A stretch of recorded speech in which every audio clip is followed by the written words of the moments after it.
Welcome to point blank. ఇవాళ point blank లో TPCC chief Ponnala Lakshmaiah గారు నాతో ఉన్నారు. పొన్నాల గారు నమస్కారం. నమస్కారం అండి. ఎట్లా ఉన్నారు? కొంతకాలం తర్వాత ప్రజల్లోకి వెళ్ళి మళ్ళీ చిన్న ఉద్యమమా లేదా పోరాటమా ఈ చెస్ట్ హాస్పిటల్ దానికి సంబంధించి గాయం అవడము ఎట్లా ఉన్నారు? అదేంటి కొంతకాలం తర్వాత ప్రజల్లోకి కొంత గ్యాప్ తీసుకున్న తర్వాత గ్యాప్ ఎలా ఉంది? లేదే, అనునిత్యం మేము ప్రజలతో ఉన్నాం, అనునిత్యం ప్రజల సమస్యల మీద మాట్లాడుతా ఉన్నాం. అధికారంలో పోరాటాలు ఉద్యమాలు మీ దృష్టిలో ఏ రకంగా ఉండాలో మాకు తెలియదు, కానీ మా పోరాటం ఉద్యమం అధికారంలో ఉన్నా అధికారంలో లేకున్నా ప్రజల పక్షాన ఉండి ప్రజలకు చేరువగా ఉండే చేసే కార్యక్రమాలే కాంగ్రెస్ పార్టీ. ఈ రోజు కాదు, స్వాతంత్రం ముందు నుంచి కూడా 65 సంవత్సరాల స్వాతంత్రానంతరం కూడా ఈ దేశ ప్రజలతో మారుమూల గ్రామాలలో మమేకమై ఉన్న పార్టీ. అదంతా గత వైభవం, ఇప్పుడు పార్టీకి ఎందుకు లేదు? ఉంది. అధికారం పోయినంత మాత్రాన వైభవం పోయింది అని, ఇంకా లేదు అని, ఇవన్నీ తాత్కాలికంగా వచ్చే కష్టాలలో విశ్లేషించి సంతృప్తి పడేవాళ్ళు కొంతమంది ఉంటారు. విభజన సమయంలో ఇప్పుడు తెలంగాణ రాష్ట్రంతో పాటుగా కొన్ని ఏవైతే రావాలో వాటి కోసం పోరాడాల్సిన స్థాయిలో కాంగ్రెస్ పార్టీ పోరాడుతోంది. ఇప్పుడు అక్కడ చూసుకుంటే ఆంధ్రప్రదేశ్ లో విభజన టైంలో ఏదైతే చెప్పిందో అప్పుడున్న యూపీఏట వాటి కోసం కాంగ్రెస్ పార్టీ పోరాడుతోంది, ఏపీ కాంగ్రెస్ పార్టీ. ఇక్కడ తెలంగాణ కాంగ్రెస్ ఆ స్థాయిలో పోరాడుతోంది. పొన్నాల గారు, అసలు పోరాటానికి ఆస్కారం లేకుండా రెండు రాష్ట్రాల ప్రజల హక్కులను కాపాడేందుకు, పరిరక్షించేందుకు, వాళ్ళ కార్యక్రమాలు నిర్విఘ్నంగా కొనసాగడానికి చేసిన చర్య దేశంలో పునర్విభజన బిల్లు లోపల ఈ తెలంగాణ ఈ రాష్ట్ర పునర్విభజన ఒక అత్యంత కీలకమైంది, అన్నిటికంటే మెరుగైనది. అందులో పెట్టిన అంశాలే దానికి తార్కాణం. అంటే ఏంటి? కాంగ్రెస్ పార్టీ చిత్తశుద్ధితో రెండు రాష్ట్రాల ప్రజల భవిష్యత్తును దృష్టిలో ఉంచుకొని వివాదాలు లేకుండా ఉండడానికి చేసే ప్రక్రియలో మేము అది పొందుపరిచాము. అది పక్కన పెట్టి దాని ఏదో సాధించడానికి పోరాటం అంటారంటే దురదృష్టం. ఇద్దరు ముఖ్యమంత్రులు, కేంద్ర ప్రభుత్వం నిమ్మకు నీరెత్తినట్టు. 10 సంవత్సరాల కాలంలో విద్యుత్ విషయంలో ఎక్కడ పొరపాటు జరగలేదు ఉమ్మడి రాష్ట్రంలో. ఆ చివరికి రాష్ట్రపతి పాలనలో కూడా ఎక్కడ ఇబ్బంది కలగలేదు. రాష్ట్రాలు ఏర్పడినంత మాత్రాన, నాయకత్వం మారినంత మాత్రాన రైతులు కష్టాల్లో పడాలా? 53.8% ఎందుకు పెట్టారు? ఇబ్బంది లేకుండా ఉండడానికే కదా. మరి చంద్రబాబు నాయుడు గారు పీపీఏలు రద్దు చేస్తారని లెటర్ కూడా ఏమిటి? ఈ మహానుభావుడు ఫాస్ట్ అని అయ్యప్ప కాలనీలో ఇల్లు కూలగొట్టడం, మాట మార్చడం, ఇవన్నీ రెచ్చగొట్టే పరితనాలు. ప్రజలను దృష్టిలో పెట్టుకొని, ప్రజా సంక్షేమాన్ని దృష్టిలో పెట్టుకొని, ప్రజల అవసరాలను దృష్టిలో పెట్టుకొని చేయాల్సిన కార్యక్రమాలు చేయకుండా సెంటిమెంట్ని రెచ్చగొట్టే విధంగా కాలయాపన చేయడానికి వాళ్ళ హామీలు అమలు చేసేటువంటి పరిస్థితులు లేవు. కాబట్టి ఇవి ఇంకా ఉద్యమ బాటలో ఉన్నట్టుగా, ఉద్యమంలో ఎలాగైతే రెచ్చగొట్టారో ఆ రకమైన రెచ్చగొట్టుడు అధికారంలో ఉండి చేస్తే మీరు ఒక్కరు మాట్లాడితే సరిపోతుందా? ఎందుకు మిగతా వాళ్ళని కలుపుకుని మీరు వెళ్ళలేకపోతున్నారా? లేకపోతే మిగతా నాయకుల వాయిస్ ఒకలాగా మీ వాయిస్ ఒకలాగా? నాకు అర్థం కాలేదు మీ విశ్లేషణ. నేను పొన్నాల లక్ష్మయ్యగా మాట్లాడడం లేదే, ఈ తెలంగాణ రాష్ట్ర కాంగ్రెస్ అధ్యక్షుడిగా మాట్లాడుతున్నాను. ఇది కాంగ్రెస్ మాట, ఇది కాంగ్రెస్ బాట. దానిలో ఎవరైనా విభేదిస్తే అది వాళ్ళ వ్యక్తిగత కారణాలు. కానీ నేను చెప్పేది మీరు కలుపుకొని వెళ్ళట్లేదు అనే విశ్లేషణ కరెక్ట్ కాదు. మేము అందరితో సంప్రదించే కార్యక్రమాలు చేస్తున్నాం, అందరికి చెప్పే చేస్తున్నాము. సరే, కొంతమంది వీలైతే వస్తారు, కొంతమందికి వీలైతే రాదు. ఇప్పుడు అందరూ వస్తున్నారు. అంత మాత్రం చేత ఇందులో ఏదో ఉన్నది అని భూతద్దంలో పెట్టి చూపించేటువంటి అవసరం ఎక్కడ లేదు. నాయకుడు జానారెడ్డి గారికి మీకు విభేదాలు అన్నమాట వాస్తవం కదా? విభేదాలు ఏ కోశాన లేవు. ఇది శుద్ధ 100% అబద్ధం. ఇష్యూస్ లో డిఫరెంట్ వాయిస్ ఎందుకు వస్తున్నాయి? సపోజ్ ఇప్పుడు మన నాగార్జున జల వివాదం ఇష్యూ తీసుకుంటే కనుక పిసిసి చీఫ్ గా మీ వాయిస్ ఒకలా ఉంటే సిఎల్పి లీడర్ గా ఆయన వాయిస్ ఒకలా ఉంది. ఇది క్లియర్ ఇండికేషన్ కదా డిఫరెన్సెస్ పర్సెప్షన్ లో వ్యక్తిగతంగా ఉంటుంది, కానీ ప్రజల అవసరాల మీద మాకేం డిఫరెన్స్ లేదే. వ్యక్తిగత perceptions down to be differ. వ్యక్తికి పర్సెప్షన్స్ డిఫరెంట్ ఉంటాయి. అంత మాత్రం చేత పార్టీ పరంగా మేము చేసే కార్యక్రమాల్లో ఏం వ్యత్యాసం లేదు. కొద్దిగా వెనక్కి వెళ్తే కనుక పొన్నాల గారు, విభజన తర్వాత ఇచ్చింది తెలంగాణ కాంగ్రెస్ పార్టీ సోనియా గాంధీ అయితే కనుక అధికారంలోకి వచ్చింది టీఆర్ఎస్ పార్టీ. సో పూర్తిగా టీపీసీ చీఫ్ గా మీరు గాని మీ వెనకాల ఉన్న మిగతా వాళ్ళు గాని ఫెయిల్ అయినట్టు కదా ఈ విషయంలో? 10 సంవత్సరాలు మేము అధికారంలో ఉన్నాం. ప్రపంచంలో ఎక్కడా లేని విధంగా కార్యక్రమాలు చేశాం. ఉచిత విద్యుత్ ప్రపంచంలో ఎక్కడ ఉందండి? ఆరోగ్యశ్రీ ప్రపంచంలో ఎక్కడ లేదే? ఫీ రీయింబర్స్మెంట్ ప్రపంచంలో ఎక్కడ లేదు. 74 లక్షల మందికి ఒక ప్రాంతంలో ప్రపంచంలో ఎక్కడైనా 5-6 సంవత్సరాల్లో పెన్షన్ ఇచ్చిన దాఖలాలు లేవు. అయినా వెళ్ళిపోయాం. ఎందుకు? ప్రజల్లో ఆశ కల్పించారు. మరింత లాభం జరుగుతుంది అనుకున్నారు. ఏం లాభం? మైనారిటీలకు 12% రిజర్వేషన్లు. మేము 5% చేస్తేనే సుప్రీంకోర్టు కొట్టేసి 4% తృప్తి చెంది ఈ రోజు లబ్ధి పొందుతున్నారు. 12% అంటే ఏమైంది 9 నెలల కాలంలో? ఒక్క నిమిషం, ఒక జీవో ఇవ్వడానికి 9 మాసాలు పడుతుందా? దీంట్లో ఆర్థికంగా ఇబ్బంది లేదా? దళితులకు 3 ఎకరాల భూమి చాలా సంతోషం ఇస్తే, కానీ సాధ్యం అవుతుందా? ఎన్ని లక్షల కోట్లు అవుతుంది? నమ్మారు కాలం అవుతుందా? ఎందుకు కాదు? ఒక్కొక్క నియోజకవర్గంలో 10 నుంచి 15 లక్షల కుటుంబాలు ఉన్నాయి. 15 లక్షల కుటుంబాలకు ఎంత అవుతుంది అంటే 45,000 ఎకరాలు కావాలి. భూమి ఉంటే, అమ్మేవాళ్ళు ఉంటే, కొనేవాళ్ళు కొంటే, ఒక నిమిషం, కొనేవాళ్ళు కొంటే డబ్బిస్తే 45,000 ఎకరాలు ఒక్క నియోజకవర్గంలో. ఈవేళ సగటున 5 లక్షలు వేసినా 2,250 కోట్లు అవుతుంది. అలాగే 120 కాదు 118 ఖర్చులు కనీసం 2,60,000 కోట్లు అవుతుంది. ఇది సాధ్యం అవుతుందా? మేము 10 సంవత్సరాల కాలంలో 8 దఫాలుగా 7.5 లక్షలు 8 లక్షల ఎకరాలు మేము ఇవ్వగలిగినాం. కానీ 3 ఎకరాలు ఇవ్వలేకపోయాం. కానీ ఎంతో కొంత మీరు చెప్పే పాజిటివ్ పాయింట్స్ అన్ని జనాలు మర్చిపోయారు. మనం కేవలం తెలంగాణ రాష్ట్రం అనే ప్రాతిపదిక మీద మాట్లాడుకుంటే ఇచ్చిన మిమ్మల్ని మొదటి నుంచి మీరు చెప్పేవారు ఇచ్చేది తెచ్చేది లేకపోతే తెచ్చేది కాంగ్రెస్ పార్టీ అని. ఇన్ని చెప్పిన మిమ్మల్ని వదిలేసి టీఆర్ఎస్ కి అధికారం ఇచ్చారంటే అక్కడ మీరు ఫెయిల్ అయినట్టే కాదా? అది చెప్పండి. ఫెయిల్ అయినట్టే నేను చెప్తున్నాను. అమలుకు సాధ్యం కాని హామీలు ఇచ్చి ప్రజలను భ్రమలో పడేసి ఆశలు పెట్టి ఓట్లు దంపుకున్నారు.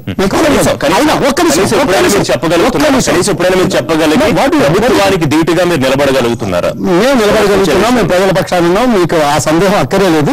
అంటే ఇది కేవలం మాటలతో వచ్చిందా? ఈ పునాదులు వేస్తేనే ఈ స్థాయికి వచ్చాం. స్వాతంత్రం వచ్చిన కొత్త రోజుల్లో అప్పుడున్న 45-50 కోట్ల మందికే ఆహారం సరఫరా చేయలేక అమెరికా నుంచి PL-480 కింద గోధుమలు మొక్కజొన్నలు తెచ్చిన సంగతులు మాకు గుర్తున్నాయండి. సభ్యత్వ నమోదు గురించి ఒక పెద్ద ప్రోగ్రామ్ గా తీసుకుంది కాంగ్రెస్ పార్టీ. కానీ సభ్యత్వ నమోదు ఏమైంది? మీరు అనుకున్న స్థాయిలో కనీసం సగం రీచ్ అవ్వగలిగారా? సగం కంటే ఎక్కువ రీచ్ అవుతున్నాం ఇప్పటికే. కానీ ఇక్కడ ఏమైంది? ఒక ఉద్యమంలో చేపట్టాం. 31 డిసెంబర్ 31 చివరి తేదీ. మేము 20 తేదీ వరకు ముమ్మరంగా ఎప్పుడు కూడా ఈ రాష్ట్రంలో అంత పెద్ద ఎత్తున అన్ని ప్రాంతాలకు జిల్లాలకు వెళ్ళిన దాఖలాలు లేవు. చాలా ముమ్మరంగా జరిగింది. తీరా 20-21 తేదీ నాడు ఎక్స్టెండ్ అయింది అనే సమాచారం వచ్చింది. ఇప్పుడు ఏం తొందరా అనేది సాధారణంగా ఉంటుంది. అందుకోసం కొంత ఈ ఎక్స్టెన్షన్ కనుక 31వ తేదీ నాడు కనుక చెప్పుంటే మా మొత్తం సభ్యత్వం 100% ఉన్న విషయాన్ని మీరు కొంచెం రొమాంటిసైజ్ చేసి చెప్పారు. కానీ జరుగుతున్న వాస్తవం ఇది రొమాంటిసైజ్ అని మీరు అనుకుంటున్నారు. మీరు అడిగేదే నిజం అనుకుంటున్నారు. నేను చెప్పింది నిజం కాకపోతే ఈ రోజు పార్టీలో ఈ కార్యక్రమాలు జరగవు అనే విషయాన్ని గట్టిగా చెప్పగలను. రైట్, ఒక చిన్న బ్రేక్ తీసుకుందాం. బ్రేక్ తర్వాత వెల్కమ్ బ్యాక్. మిగతా నాయకులకి మీకు ఎందుకు ఎక్కడ ప్రాబ్లం వస్తుంది? పొన్నాల్ గారు TPCC చీఫ్ గా మిమ్మల్ని గతంలో మీరు ఉండకూడదని చెప్పి లెటర్లు రాసిన మాట వాస్తవం కదా? ఆ తర్వాత మీ మధ్య ఆ భేదాభిప్రాయాలు తొలగిపోయే ప్రస్తుతం అంతా బాగానే ఉందని చెప్పగలరా? చూడు, రాజకీయాల్లో ప్రతి ఒక్కరికి ఆశలు ఉంటాయి. మనమే కావాలని కోరుకుంటారు. సరే, నాకు 2003లో వచ్చే అవకాశం ఉండింది, తప్పింది. 2008లో వచ్చే అవకాశం ఉంది, తప్పింది. 2011లో వచ్చే అవకాశం ఉంది, తప్పింది. నేను మా నాన్నగారు 1948లో ఒక కూలీగా, వ్యవసాయ కూలీగా అఖిల భారత కాంగ్రెస్ పార్టీ సభ్యత్వాన్ని తీసుకున్నాడు. ఆ రసీదును 91 వరకు నేను భద్రంగా దాచాను. 91 మా ఇల్లు 4 సార్లు నక్సలైట్ల పేర్పులు జరిగినప్పుడు అది కాలిపోయింది. అంటే మేము కాంగ్రెస్ పార్టీలో ఉన్నాం, అదేం లేదు. కాకపోతే వాళ్ళ వ్యక్తిత్వాలకు వాళ్ళే ఉండాలని అనుకోవడంలో మానవ సహజం. ప్రతి ఒక్కరు కావాలని ముందున్న PCC చీఫ్లు DS కానివ్వండి, KK కానివ్వండి, ఇలాంటి వాళ్ళ మాట విని ముందుకెళ్లే నాయకులు ఇవాళ ఎందుకు మీ మాట మీద నిలబడలేకపోతున్నారు? ఇది వాస్తవం కాదు. అప్పుడు అధికారంలో ఉన్నాము, ఇప్పుడు అధికారంలో లేకపోయినా అందరం కలిసి మొన్నటి పాదయాత్ర అందరం కలిసాం, అందరం ఒప్పుకున్నాం. అంతకుముందు జిల్లా సమీక్షా సమావేశాలు పెట్టాం, గ్రూపుల వారీగా అందరం కలిసి వెళ్ళాం. ఒక్కొక్కరం ఒక్కొక్క జిల్లా వెళ్ళాం. మీకు ఈ గోవర్ధన్ ఇట్లాంటి సీనియర్ నాయకులు మీతో విభేదించడం, అసలు PCC స్థానంలో మిమ్మల్ని క్వశ్చన్ చేయడం వాస్తవం కదా? మీడియా కొంతమంది 3-4 ఉన్నారు ఈ రాష్ట్రంలో. ఎంతమంది ఉన్నారు కాంగ్రెస్ నాయకులు? ఎవరో ఒక్కరిద్దరు మాట్లాడిన మాటను మాత్రం ప్రత్యేకంగా ప్రజలకు చేరవేసే పద్ధతి మంచిది కాదు. ఉన్నారు, అభిప్రాయ భేదం ఉంది. వాళ్ళ సొంత ఏజెండా ఉంది. గతంలో లేనిది ఇప్పుడు ఉంది. కాంగ్రెస్ పార్టీలో ఎప్పుడూ ఉంటూనే ఉన్నది. ఇంకా ఇప్పుడు మన చాలా ఖచ్చితంగా బహిరంగంగా PCC చీఫ్ విమర్శించిన పరిస్థితి ఇప్పుడు ఉన్నంత స్థాయిలో గతంలో లేదు. గతంలో ప్రతిపక్షంలో ఉన్నప్పుడు ఉంది. సో ఇప్పుడు అధికారం లేదు కాబట్టి అట్లా మారిపోయారంటారు. ఎవరో ఒకరిద్దరు దాన్ని భూతద్దంలో చూపించాల్సిన అవసరం లేదు. ఇక ఎమ్మెల్సీ విషయానికి వద్దాం పొన్నాల గారు. ఎమ్మెల్సీ రేపు రాబోతున్న ఎలక్షన్లకి అభ్యర్థులే కరువు అవుతున్నారు, అభ్యర్థులు వెతుక్కోవాల్సిన పరిస్థితి తెలంగాణలో కాంగ్రెస్ పార్టీకి. నిజం కదా? ఈ ప్రశ్న నిజం కాదా? కాదు. అభ్యర్థులు లేరనడం పొరపాటు. What is correct? కరెక్ట్. అభ్యర్థులు ఉన్నారు, పోటీ పడుతున్నారు. ఉన్న స్థానాల కంటే ఎక్కువ పోటీ పడుతున్నారు. తప్పనిసరి పోటీ పడుతున్నారు. ఎంతవరకు you are confident coming corporation elections కానివ్వండి, ఎమ్మెల్సీ ఎలక్షన్స్ కానివ్వండి, మీ కాంగ్రెస్ జెండా మళ్ళీ ఎగరేస్తారని నమ్మకం? ఎగరేయడానికే ప్లాన్ చేస్తున్నాం, ఎగరేయడానికే ప్రజల్లోకి వెళ్తున్నాం, ఎగరేయడానికే కార్యకర్తలను సమాయత్తం చేస్తున్నాం. ఇది నిరంతరం జరిగే పార్టీ కార్యక్రమం. ఏదో పువ్వులో కొట్టి మొదలు పోయే పార్టీ కాదే. పొన్నాల గారు, కాంగ్రెస్ పార్టీకి సమీప భవిష్యత్తులో మంచి రోజులు లేవు, ఇక్కడ ఉంటే భవిష్యత్ ప్రశ్నార్థం కాబట్టే వలసలు జరుగుతున్నాయి కాదా? అది వ్యక్తిగత అభిప్రాయాలు. ఎవరైనా అలా అనుకున్నారేమో, కానీ అదొకటే కారణం అని నేను అనడం లేదు. వాళ్ళ ప్రలోభాలు, అధికార పార్టీ ప్రలోభాలు, వ్యక్తిగత అవసరాలు, లేక భవిష్యత్తు లేదని అనుకునే ఎవరో ఒకరిద్దరు అలా ఉంటే ఉండొచ్చు. అంత మాత్రం చేత పార్టీకి భవిష్యత్తు లేని ఎవరో అన్నారని ఈ పార్టీ భవిష్యత్తు లేదని అనుకోవడం పొరపాటు.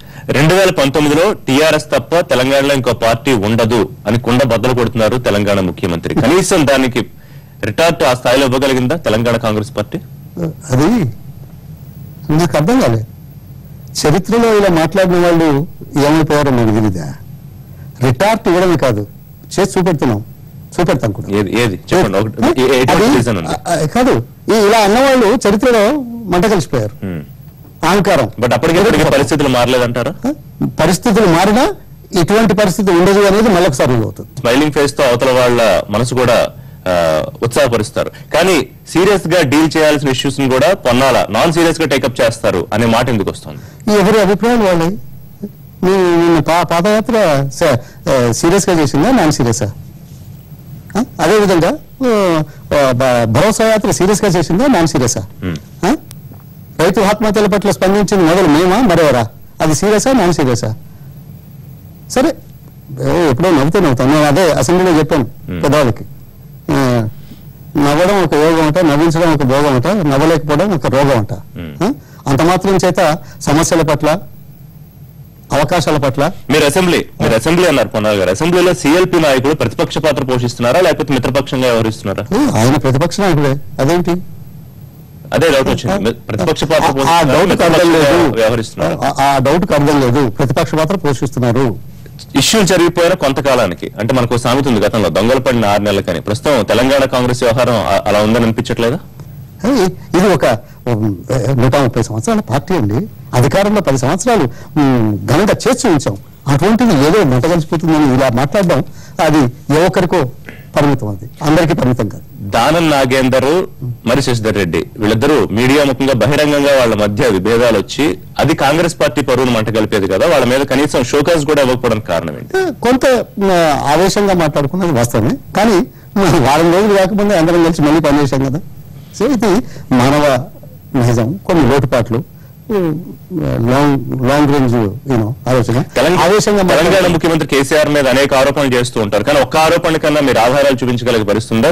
తెలుగుదేశం పార్టీలో రేవంత్ రెడ్డి ఆయన కొన్ని ఆధారాలతో బయటకు వచ్చారు, అట్లీస్ట్ అది ప్రూవ్ చేసినా చేయకపోయినా. కానీ కాంగ్రెస్ పార్టీలో ఎందుకు అట్లాంటి ఆధారంతో బయటకు రాలేకపోతున్నారు? అసలు ఆయన చెప్పేవాడికి ఆధారాలు కావాలా? 12% రిజర్వేషన్ ఇంకేమైనా ఆధారాలు కావాలా? రైతులు చచ్చిపోతా ఉంటే ఇంకేమైనా ఆధారాలు కావాలా? అపహాస్యం చేస్తుంటే ఇంకేమైనా ఆధారాలు కావాలా? గురించి మాట్లాడుతున్నారు, కానీ అవినీతి ఆరోపణలు అనేది వారి కుటుంబానికి సంబంధించి కానీ గతంలో కేసీఆర్ గురించి కానీ ఆరోపణలు అవి కూడా చేస్తుంది కాంగ్రెస్ పార్టీ. చేస్తున్నాయి ఆరోపణలు, చేసేప్పుడు చూపెడతాం. దానికేముంది? అంటే ఎప్పుడు 5 ఏళ్ళు అయిపోయి మళ్ళీ ఎలక్షన్లు వచ్చేటప్పుడు మేము అంత ఆలోచించాల్సిన అవసరం లేదండి. అంటే ఈలోపే వస్తారా? ఎప్పుడు రుజువు చేయాలో అప్పుడే రుజువు చేస్తాం. హైకమాండ్ కూడా ఇప్పుడున్న అధికారం మీద, అంటే ఇప్పుడు ఎవరైతే మీరు పిసిసి చీఫ్ ఉన్నారో మీ గురించి కానీ, లేకపోతే ఇంకా నడిపించే నాయకుడు ఎవరు లేని పరిస్థితి ఉంది అని హైకమాండ్ పెద్దలు కూడా కొంత విస్మయం వ్యక్తపరిచిన మాట వాస్తవం కదా పొన్నాల? మీకు ఈ సమాచారం ఎట్లొస్తుందో నాకే తెలియదు. అలా అనుకుంటే నేను చేస్తారా? అది కూడా 40 రోజుల ముందు. బట్ మీరే అన్నారు కాబట్టి మిమ్మల్ని చేయడం వల్లే అధికారంలోకి రాలేకపోయామని మీ పార్టీ నాయకులే అన్నారు, మీరు వినే ఉంటారు. పార్టీ నాయకులు వ్యక్తిగతంగా individual perceptions are not but అన్ని ఇండివిజువల్స్ కలిస్తేనే కదా ఒక పార్టీ. అందరూ ఎవరండి ఇద్దరు ముగ్గురు మాట్లాడితే మీరు ఈ వేల మంది కాంగ్రెస్ కార్యకర్తల మాటలు పక్క పెట్టేస్తున్నారు.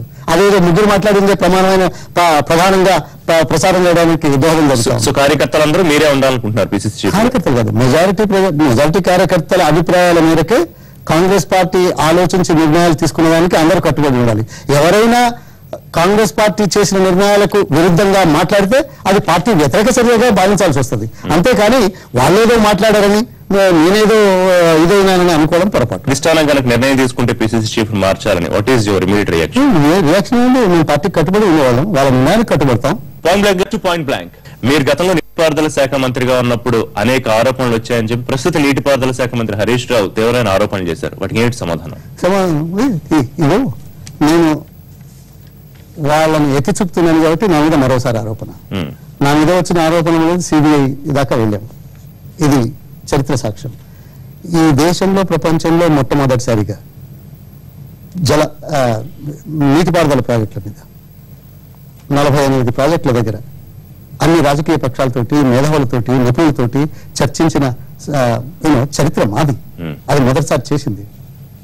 ఆరోపణలు సాధారణంగా వస్తూనే ఉంటాయి. వ్యవస్థను సంస్కరించే దిశలో మేము సంస్కరించాం. వ్యవస్థ లోపాలను వ్యక్తిగత లోపాలుగా చిత్రీకరించే పద్ధతిలో మాట్లాడే వ్యక్తులు రాజకీయ లబ్ధి కోసం, ఆరోపణల కోసం చేసేవాళ్ళు ఉంటారు. అంత మాత్రం చేత మా పని ఆగలేదు. ఈ దేశంలో గాని ప్రపంచంలో గాని ఇంత పెద్ద ఎత్తున కార్యక్రమాలు చేసిన చరిత్ర మాది. విభజన తర్వాత ఆంధ్రప్రదేశ్ లో కాంగ్రెస్ పరిస్థితి ఏమైందో మనకు కనిపిస్తోంది. ఇక్కడ కూడా విభజన తర్వాత కాంగ్రెస్ పార్టీ అధికారంలోకి వస్తుందని భావించిన పరిస్థితి, చివరిదాకా వచ్చిన తర్వాత అధికారం టీఆర్ఎస్ తన్నుకునే పరిస్థితి. ఇక జాతీయ స్థాయిలో చూసుకుంటే పొన్నాలు గారు ఏం తేడా కనిపిస్తోంది? కేవలం రాష్ట్రంగా జాతీయ స్థాయిలో కూడా ఇంకా కాంగ్రెస్ పని అయిపోయింది అంటే ఏమంటారు? అది తప్పండి. తాత్కాలికంగా జరిగిన దీనికి 10 సంవత్సరాలు గతంలో మనకి జరుగుతున్న రాష్ట్రాల ఎలక్షన్స్ అన్ని ఒకసారి మీరు ఇప్పుడు కనబడుతోంది కదా, వాస్తవమే. కానీ మేము చేసిన పని అయితే చరిత్ర సాక్ష్యం ఉంది. దేశంలో 10 సంవత్సరాలు అధికారంలో ఉన్నాం. ఇవాళ 9 నెలల్లో ఏం జరుగుతుందో కనపడుతుంది కదా. 31% వచ్చిన మహానుభావుడు చాలా పెద్దగా చెప్పాడు. ఈ యూటర్న్ చేశాడు. నమల ఢిల్లీ ప్రజలు యూటర్న్ చేస్తే కానీ ఆయనకు అర్థం కాల. ఎక్కడైనా 15 లక్షల రూపాయలు బ్యాంక్ అకౌంట్ లో వేస్తాను ప్రతి వ్యక్తికి అన్న మాట ఈ దేశం పరిపాలన, బాధ్యత, విధులు ఎక్కడైనా ఉందా? చూపించారు 9 నెలల్లో. ఛత్తీస్గఢ్ లో స్థానిక సంస్థల ఎన్నికలు, వారణాసిలో, లక్నోలో కంటోన్మెంట్ ఎలక్షన్స్, తర్వాత జార్ఖండ్ లో 12 పార్లమెంట్ సీట్లు 14 గెలిచారు. అందులో 57 అసెంబ్లీలో మెజారిటీ. కానీ అసెంబ్లీ ఎన్నికల్లో 37కి దిగింది. సరే, అప్పుడప్పుడు తాత్కాలికంగా వచ్చే వేవ్స్ ఏవైతే ఉన్నాయో ప్రజల నుంచి ఒప్పించి తీసుకొచ్చేది, అది ఒకటే మాట చెప్తున్నాను. కేసీఆర్ గారు 4వ రోజు ఎందుకు జరిగింది? రుణమాఫీ కేవలం 2013-14కే వర్తిస్తుంది అన్నాడు. ఒక్క నిమిషం నేను పూర్తి చెప్పనండి. ఏమైంది? 4వ రోజే అధికారంకి వచ్చిన ఎక్కడ తన నియోజకవర్గంలో మాట మాట్లాడితే దిష్టి బొమ్మలు, శవయాత్రలు, జెండాలు, గద్దెలు కూల్చేసిన సంగతి ప్రపంచ ప్రజాస్వామ్య చరిత్రలో, అది కూడా ఒక తెలంగాణ రాష్ట్రం కోసం 60 సంవత్సరాలు పోరాటం తర్వాత మొదటి ముఖ్యమంత్రి మొదటి ప్రభుత్వం రాజకీయ పార్టీల ప్రమేయం లేకుండా నిరసన తెలిపారంటే వాళ్ళ ఆశలు ఎంత పెంచారో, ఆశ పోయింది అన్న మరుక్షణమే ఎంత నిరసన వచ్చిందో మీరు గుర్తించారు. ముఖ్యమంత్రి ఏదైతే విధాన నిర్ణయాలు తీసుకుని ముందుకెళ్తున్నారో, చెస్ట్ హాస్పిటల్ కానివ్వండి, లేకపోతే ఆయన కొత్తగా పెట్టిన స్కీమ్స్ కానివ్వండి, లేకపోతే డెవలప్ చేసే ప్రాసెస్ లో అడ్డంగా ఉన్న వాటిని తొలగిస్తామన్న విషయం కానివ్వండి, ఎట్లా పోరాడబోతోంది కాంగ్రెస్ పార్టీ? చూస్తూ కూర్చుంటుందా ముఖ్యమంత్రి చేసే పనులు, లేకపోతే పోరాడు? ఎందుకు చూస్తూ కూర్చుంటామని మీరేది కనుక్కుంటారు? మేము చూస్తూ కూర్చుండకనే పాదయాత్రలు మొదలు పెట్టాం, చూస్తూ కూర్చుండకనే భరోసా యాత్రలు పెట్టాం, చూస్తూ కూర్చుండకనే మేము ల్యాండ్ ఆర్డినెన్స్ దాని మీద కూడా స్పందించాం. హామీలు పక్కన పెట్టి కొత్త పథకాలు పెడుతున్నాడు. అది కూడా మేము మాట్లాడుతున్నాం, జనంలోకి వెళ్తున్నాం. టీటీడీపీ నాయకులు మాట్లాడుతున్న స్థాయిలో టీ కాంగ్రెస్ నాయకులు ఎందుకు మాట్లాడబోతున్నారు? కేవలం పొన్నాలో లేకపోతే జానారెడ్డో తప్ప మిగతా నాయకులందరూ వై దే ఆర్ సైలెంట్? ప్రతి చోట మాట్లాడుతున్నారు, మా నాయకులు అందరూ మాట్లాడుతున్నారు, జిల్లాలో మాట్లాడుతున్నారు. 2019లో ఇక ఏ పార్టీకి భవిష్యత్తు ఉండదు అనేది వాస్తవమైన పరిస్థితి కనిపించలేదా? ఇలాగే కొనసాగితే కనుక అయితే మీరు కేసీఆర్ మాటలను పూర్తిగా విశ్వసిస్తున్నట్టుగా కనపడుతున్నది. ఏది కారణాలు? కోటింగ్ అంటే దాన్ని ప్రశ్నిస్తున్నారంటే ఆయన మాటలు నమ్మినట్టే కదా. ఓకే, నమ్మండి, నాకేం అభ్యంతరం లేదు. కానీ ఏ మాట మీద నిలబడ్డాడండి ఆయన? ఎన్నడూ నిలబడ్డాడండి? మాట మార్చే మనిషి ఈయన, ఈ ముఖ్యమంత్రి ఏం మాట్లాడాడు? దళితుల్ని చేస్తానని ఆయన తల నరుక్కుంటున్నాడు. ఎన్నిసార్లు చెప్పారు? మీరేం చేశారు? ఆయన ఆయన చేయలేదు చేసే నేను అధికారంలోకి రాలేదు కదా. ప్రతిపక్షంలో క్వశ్చన్ చేసే చేస్తున్నాం కదా, మీకున్నాయి కదా. నేను చేస్తున్నా చేయలేదని మీరు అంటున్నారు. ఇది వాస్తవం కాదు. ఒక్క నిమిషం. ఒక దళితుల్ని చేయలేనప్పుడు ఏం చేస్తారు, ఒక దళిత ఉప ముఖ్యమంత్రిని తొలగించినప్పుడు ఏం చేసింది టీపీసీ? మేము విరోధించాం, మేము చెప్పాము ఇది మంచిది కాదన్నాం, మాట మీద నిలబడి పెట్టి విభేదించారు. లేకపోతే ఇంకేం చేస్తారు? మీరు ఉద్యమాలు ఉద్యమాలకు పోరాటాలకు కూడా మీ సలహాలు ఇవ్వండి, మేము దాన్ని కూడా పరిశీలిస్తాం. రైట్, అంటే ఒక సలహా ఇస్తేనే టీపీసీసీ ముందుకెళ్లే పరిస్థితిలో, మీ సలహాలను కూడా గుర్తిస్తామని చెప్పి ఒక సలహా ఇస్తేనే టీపీసీసీ ముందుకెళ్లే మేము పరిస్థితి చేస్తున్నాము. మీకు ఇంకేమైనా సలహాలు ఉంటే ఇవ్వండి అంటున్నాం. ఎంత నమ్మకంగా చెప్తున్నారు? గత వైభవం కాదు, మళ్ళీ పునర్వైభవం తీసుకొస్తాం కాంగ్రెస్ పార్టీని హైకమాండ్ మీరు గుండెల మీద చేతులు వేసుకుని చెప్పగలరా? 2019 విషయం వచ్చి ఖచ్చితంగా చెప్తున్నాను, మీకు చెప్తున్నాను, వాళ్ళకు చెప్తాను, అందరికీ చెప్తాను. We may lose power, but we'll come back. In interest of the people, in interest of the nation. మీ మాటల్లో కనిపిస్తున్న క్లారిటీ కానీ కాన్ఫిడెన్స్ కానీ చేతల్లో ఉందా పొన్నాల గారు? ఉంటుంది, ఉండబోతున్నది, ఇంకా చేస్తాం. ఇప్పటికే ఉంది, మీకు కనపడకపోవచ్చు, మీకు కనపడే విధంగా కూడా చేస్తాం. పొన్నాల గారు, తెలంగాణ ముఖ్యమంత్రి కేసీఆర్ గారు వాస్తు పేరు చెప్పు, మరో పేరు చెప్పు, సంవత్సరాల తరబడి సెక్రటేరియట్ మార్చే ప్రయత్నం చేస్తున్నారు. అలాగే ఇంకా అనేక కార్యక్రమాలు చేస్తున్నారు. తెలంగాణ పీసీసీ వీటిని అడ్డుకోవడానికి ఏమైనా చేస్తుందా? మేము అడ్డుకుంటున్నాం, అదే కదా. నేను సెక్రటేరియట్ తర్వాత చెస్ట్ హాస్పిటల్ వాస్తు పేరుతోట ఆయన ఎంత భయమో ఆయన మీద ఆయనకే. వాస్తు ఏమిటి? ఇది ఒక మూఢనమ్మకం నా ఉద్దేశంలో. ఈ ప్రజాస్వామ్య మన లౌకికవాద రాజ్యాంగం లోపల it's you can't do that. Okay, ఏం వస్తుంది? ఆయన సెక్రటేరియట్ మెయిన్ గేట్ నుంచి ఆయన ఆఫీస్ పోవడానికి 4 సార్లు రూట్ మార్చినట్టు. ఇది పొరపాటు అంటున్నాం, ఇది కాదంటున్నాం, ఇది రాజ్యాంగ విరుద్ధం అంటున్నాం. రాజ్యాంగం మీద ప్రమాణం చేసిన ఆయన ఇలా తన స్వంత నమ్మకాలతోటి, స్వంత మొక్కులతోటి ప్రభుత్వ విధానాన్ని చేయడం, ఇలాంటి కార్యక్రమాలు చేయడం ఎన్ని సంవత్సరాల నుంచి ఉంది సెక్రటేరియట్? దాని మార్పు దేనికి? అసలు రైతులు ఆత్మహత్యలు చేసుకుంటున్నారు. ఆసరా పథకంలో ఇంతవరకు వచ్చిన వాళ్ళకి ఆసరా రావట్లేదు, దాని మీద దృష్టి లేదే. కేసీఆర్ స్థాయి నుంచి కూడా పొన్నాలను టార్గెట్ చేయడానికి మీరు ఎలా ఫీల్ అవుతారు? ఆ స్థాయి నాయకులు చేస్తున్నారని హై ఫీల్ అవుతారా, లేకపోతే మిమ్మల్ని ఎందుకు టార్గెట్ చేస్తున్నారని బాధపడతారు? నేను ఫీల్ వాళ్ళేదో టార్గెట్ చేసేందుకు హై అనుకోను, లేకుంటే లో అనుకోవట్లేదు. కానీ సమస్యల మీద ఎప్పటికప్పుడు వాస్తవ దృష్టితోటి మా పార్టీ పథకాలు ప్రణాళికల నేపథ్యంలో అనుభవం మీద మేము ఖచ్చితంగా ఖండిస్తున్నాం, సాధ్యాసాధ్యాల మీద. అంత మాత్రం చేత నేను పెద్ద అనుకోవడం కానీ చిన్న అనుకోవడం కానీ అవసరం లేదు. ఇంటా బయట కూడా ఓడిపోయానే దెబ్బతిన్నానని ఎప్పుడు బాధపడ్డారా ఎలక్షన్ అయిపోయిన ఇన్ని రోజుల్లో? లేదండి, లేదు, ఎప్పుడు అనుకోలేదు. ఫైనల్లీ అగైన్ ఐఎమ్ క్వశ్చనింగ్, 2019లో అధికారంలోకి తీసుకురాగలరా మీరే కనుక పీసీసీ చీఫ్ గా ఉంటే? నేను పీసీసీ చీఫ్ గా ఉంటే అనేది కాకుండా కాంగ్రెస్ పార్టీ అధికారంలోకి వస్తుంది. Irrespective of your role. No, my role I will be doing it till whatever time I am there.